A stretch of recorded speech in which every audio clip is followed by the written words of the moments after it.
আজ একটা ঝটপট রাইস বানাচ্ছি। দেখো, প্রথমে আলু আর সয়াবিন সেদ্ধ করে নিয়েছি।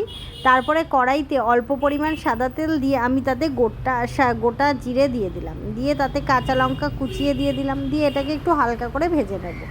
এই রাইসটা কিন্তু খেতে দারুণ হয়, শুধু শুধু তোমরা খেতেই পারবে। তারপরে দেখো দিয়ে দিলাম একটু অল্প পরিমাণ নুন, দিয়ে সোয়াবিন আর আলুটা আগে থেকেই সেদ্ধ করে রেখেছি দেখালাম, সেটাকে ভালোভাবে ভেজে নিচ্ছি। দেখো, একটু ভালোভাবে ভেজে নেবে, বেশি লাল করে ভাজতে হবে না। এই রাইসটা তোমরা কিন্তু চিকেন দিয়েও খেতে পারো, তবে শুধু খেতে বেশি ভালো লাগে।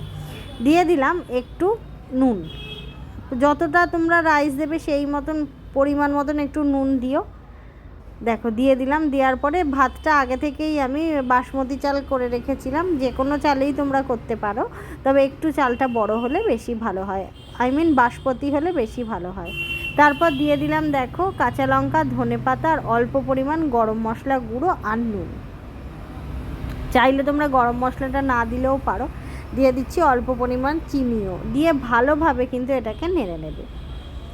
এটা একটু ধৈর্য ধরে ভালোভাবে নেড়ে নেবে।